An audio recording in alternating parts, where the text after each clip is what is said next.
with a record like that, I started questioning, what am I going to do really in this sport? And I decided just, screw everything. I'll just turn pro and I won't worry about the results. I will only worry about just being a scrapper, like a Nate Diaz style. Download the AllStar app. Make your picks for UFC fights, challenge your friends, level up and win prizes. Link in description. Get it now. Ramil, you got this fight coming up, man. September 8th, Unified MMA 52. How do you feel about the opponent, man? Roberto Pixley. Roberto Pixley, strong opponent, fighting at 170. I think he's a bit bigger than me, definitely quite a bit thicker. He will likely have more power in his boxing, but that is the only thing that he will have. I will have a better gas tank, better skill, more experience, better everything. Especially in the ground game, I believe I'm a lot better. But I think even in the boxing as well, that I will have his number. I see that you fought also down at lightweight as well. You know what I mean? Jumping back and forth. Was that something that, you wanted to do? Or do you feel better at welterweight or compared to lightweight? Well, at welterweight, I just don't have to cut so much weight. It's a much easier cut. I'm enjoying life more. Once the time comes where I'm fighting at the highest level, I will be hopefully cutting down the lightweight. But we'll see. With every year the body's still growing. I'm getting bigger. Maybe my home will be welterweight. I'm still trying to figure that out.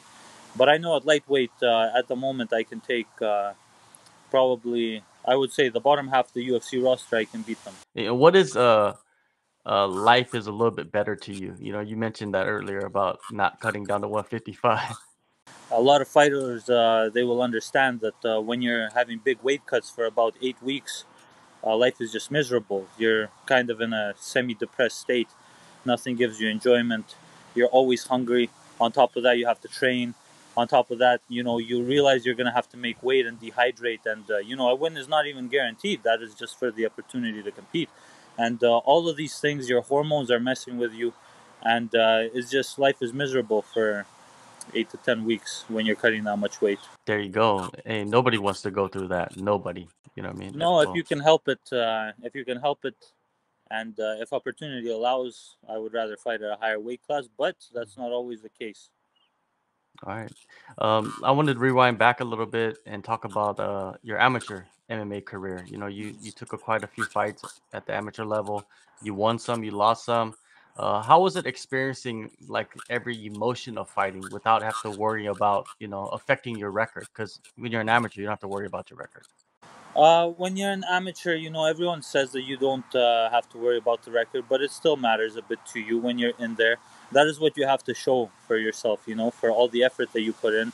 It's not promised that you're going to make it to the pros, or, when you're living in the moment, it's really tough. It's kind of like being broke for a long time with everybody telling you that it doesn't matter because you're going to be rich.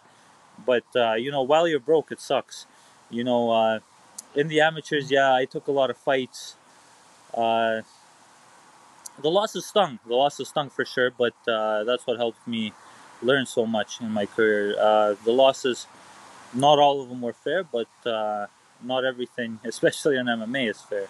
Yeah, I agree with you 100% on that. And in 2021, you made your pro debut. Why did you decide to turn pro at that time?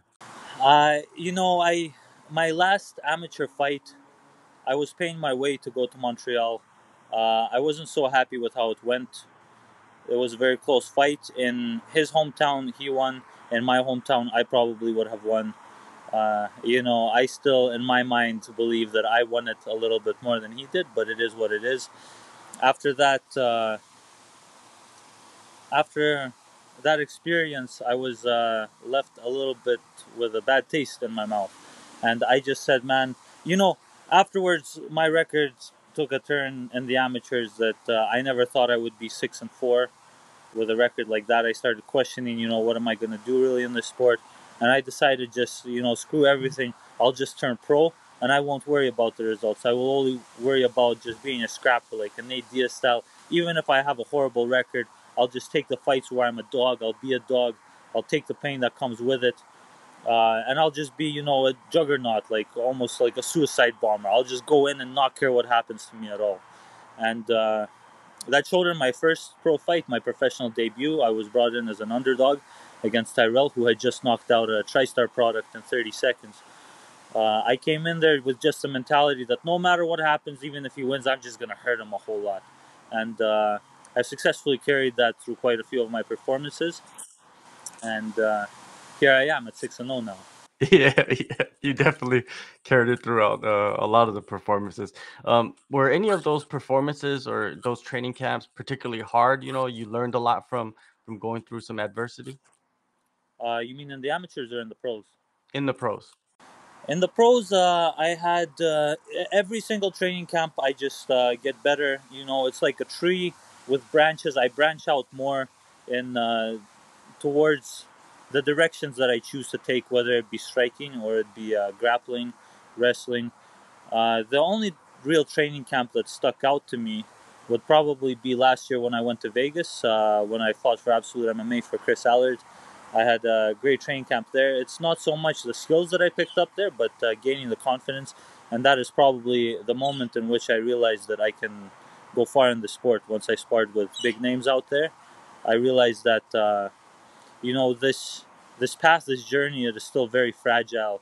So many things can go wrong, but as long as I do everything that I'm supposed to, and I don't screw around, I have a good chance of making this thing. I feel I belong in the UFC.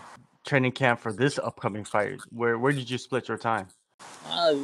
All the training camp was at Champions Creed, my home gym. I had some business to take care of in Edmonton for 1 week, so I was at my bro's place, Parviz Gulam. He has Wolf House Boxing and MMA. I was mostly doing striking out there, striking with those boys. Very good training. Lots of gym wars, sparring, hard boxing rounds. Ryan Ford also comes out of that gym, so I enjoyed my week there. But the rest of the time, I have been over here at home at Champions Creed in Calgary. A lot of rounds with Ryan Ford. I this time around I didn't really, because I think he's taking a break after his last fight. But I have been to Edmonton before and did rounds, and I was very happy to do rounds with him because I was someone that I looked up to, and I used to kind of message him and ask for advice when I first got started in this thing when I was 16, 17 years old. In your eyes, do you feel like you build more confidence in training than you do in your fights? I would say it's half and half. Mhm. Yeah, the fights are for sure important. I think that is the most important part of building the confidence for sure. And you mentioned earlier about sparring a certain level of fighters, and then that helped you, you know, realize that you're at that level as well. You know what I mean? Like, who are some of those fighters that you have faced? Yeah, gauging my performances. I enjoyed my rounds in Las Vegas.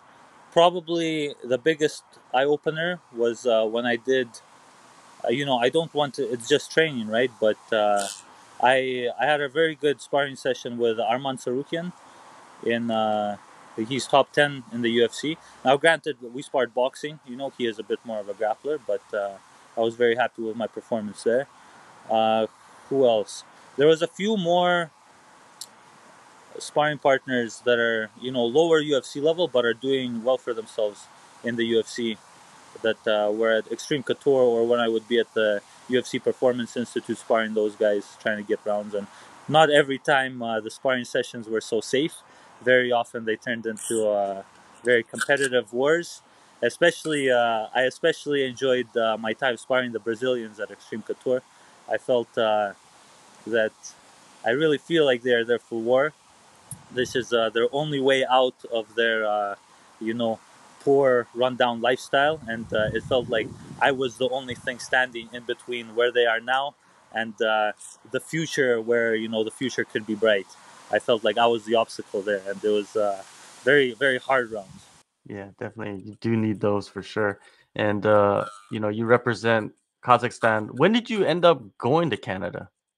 So yes, I am ethnically Tatar, which is the largest minority in Russia. We are an indigenous people inside of Russia, but I was born and grew up in Kazakhstan. In '97, I'm 26 now. I moved to Canada when I was 13. I moved in 2010. And you know, like right before the pandemic happened, they announced that they were gonna go do a UFC event in Kazakhstan. I remember that because I was talking to one of the managers about it, you know, and it just never happened. You know, that kind of sucks, right? Yeah, hey, you say that it sucks, but it's almost a good thing for me because I remember that event happening and being like, man, the timing is wrong. Like for the first UFC event to happen in Kazakhstan, I really wanted to be on there, you know. And who knows, it may happen in the future, and the timing may just line up that I may be able to fight on this event in the country that I was born, and feel the power and support of my homeland, so to speak. Yeah, from your perspective, I understand what you're saying. It's like, yeah, they delayed it for me because they're waiting for me to get signed and I can Yeah. fight. Mhm. Nice. What are your expectations in this upcoming fight? Against this guy. This guy is experienced, and it seems like you've always faced an opponent that has more fights than you. I think this is as a professional, when you have an undefeated record, this is just naturally how things go. You're not gonna face, unless you're fighting another undefeated fighter, you're not gonna fight a fighter with less fights than you for the most part. Uh, with that said, my amateur experience takes me, you know, it gives me a lot of good stuff. If you add my amateur fights, sometimes I actually have more fights and more experience. What I expect from this fight, it's just really is just another fight. I am. I feel I am no longer young in this game. I am mature in mixed martial arts, and I am a mature athlete now. And I am, absolutely mature and experienced in combat. This fight would just be another fight. It'd be me sharpening my skills, getting more used to it, gaining up another level before I ultimately look to get into the UFC. I know that the top three fights on UFC Fight Pass, the UFC matchmakers will be watching. They usually watch. Last time I mentioned the UFC, I said, UFC, I'm not asking for anything yet, but I just ask for you to keep watching. I'm not asking for opportunities or handouts. This time, I will say, I will ask UFC, do you like what you're seeing yet? Still not asking for anything, but this is how our conversation, this is the evolution of our conversation with the UFC, even though it's one sided for now. I see what you're doing. You're laying down, a Mhm. trail, a Yeah, trail for piece by them. piece. Yeah, piece by piece, like you said. Perfect, man. And yeah, it's gonna be an incredible fight, man. Unified always puts on good events. September 8th, Calgary, Alberta, Canada. Thank you, Ramil, for the time, man. Always good. Yeah, man, catching up with prospects, and I see that you have a pretty bright future in front of you. Thank you. Thank you for your time.